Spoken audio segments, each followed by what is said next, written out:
Hello friends.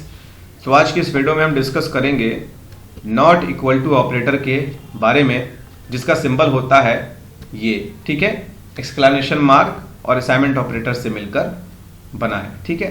तो इससे पहले हमने जो वीडियो में डिस्कस करा था वो इक्वल टू ऑपरेटर था और कैसे हमने तो दो डिफरेंट नंबर को, डिफरेंट टू नंबर्स को कंपेयर किया था, जिसका हमें रिजल्ट आउटपुट बुलियन में मिला था। तो नॉट इक्वल टू ऑपरेटर क्या करता है, ये भी दो ऑपरेंड्स को कंपेयर करता है, यानी इक्वल है या नहीं।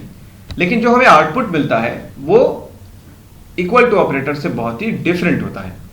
तो हम एग्जांपल के साथ समझेंगे तो आपको बहुत ही क्लियर समझ में आएगा कि जो नॉट इक्वल टू ऑपरेटर है हम इसका कैसे यूज करते हैं, ठीक है।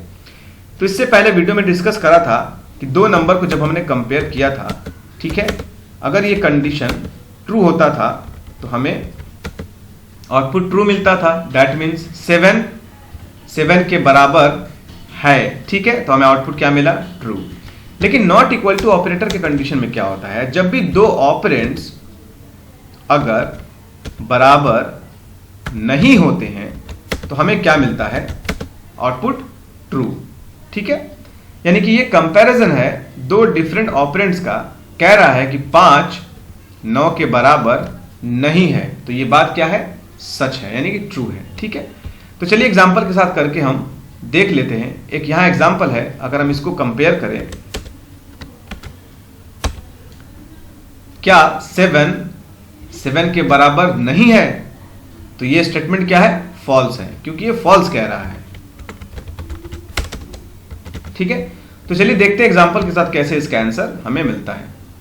तो हम ये नंबर थोड़ा चेंज कर लेते हैं। मैंने इससे पहले जो 10 यूज करा था, हम यहां पर 7 यूज करेंगे और 5 की जगह हम लिख देंगे 9, ठीक है, और फिर हम 10 की जगह लिखेंगे 7, ठीक है। अब हम यहां पर जहां इक्वल टू ऑपरेटर हमने यूज करा था वहां हम यूज करेंगे नॉट इक्वल टू ऑपरेटर, ठीक है। अब हम देखते हैं इसका वैल्यू हमें क्या मिलता है, ठीक है। तो मैं आपको प्रोग्राम समझा दे रहा हूं कि यहां पर मैंने बनाया है एक क्लास जिसका नाम है D4। इस क्लास के मैंने अंदर 3 इंस्टेंस वेरिएबल क्रिएट किया है और उस हर वेरिएबल के अंदर मैंने वैल्यू असाइन करा है। फिर मैंने इसी क्लास के अंदर एक मेथड क्रिएट करा है डिस्प। उस डिस्प मेथड की बॉडी में हमने 2 स्टेटमेंट प्रिंट कराया है और 2 अलग अलग स्टेटमेंट में मैंने 2 डिफरेंट नंबर को कंपेयर किया है, ठीक है। और फिर हमने इस क्लास में मेन मेथड क्रिएट किया है, फिर मैंने क्लास का ऑब्जेक्ट क्रिएट किया है और इस ऑब्जेक्ट की मदद से डिस्प मेथड को कॉल करा है। तो हमारा जो आउटपुट आएगा, हम इस प्रोग्राम को रन करके देखेंगे क्या हमारा आउटपुट आता है, ठीक है।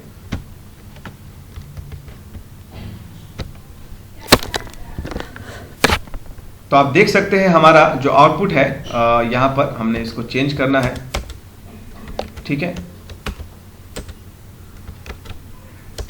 ये हमें चेंज करना है, नॉट इक्वल टू ऑपरेटर हमें चेंज करना है यहाँ पर स्टेटमेंट में, ठीक है। फिर हम इस प्रोग्राम को रन करके देखेंगे।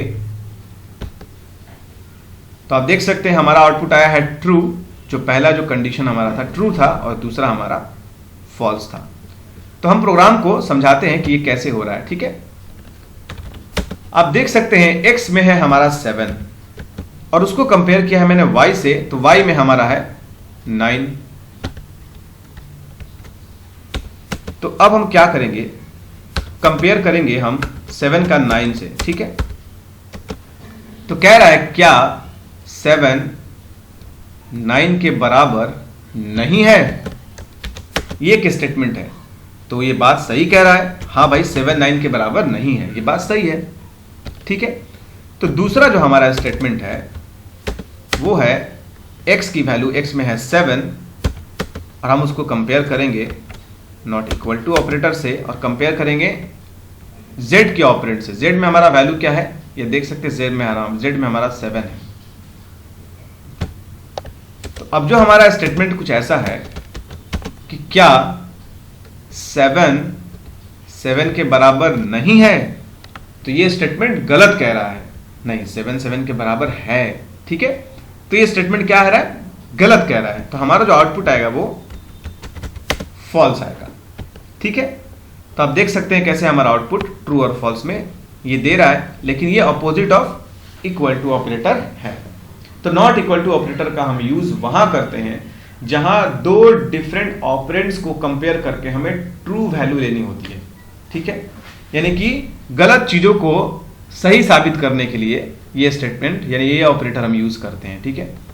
5 और 9 का कंपेयर करते हैं जो कि होना चाहिए फॉल्स, लेकिन अगर नॉट इक्वल टू की हम लगाएंगे तो हम यहां रिजल्ट पाएंगे ट्रू, ठीक है। उम्मीद करते हैं आपको ये वीडियो समझ में आया होगा। अगर कोई डाउट हो तो आप मुझे कमेंट कर सकते हैं, ठीक है। वीडियो को लाइक करिए, चैनल को सब्सक्राइब कर दीजिए। Have a nice day. जय हिंद।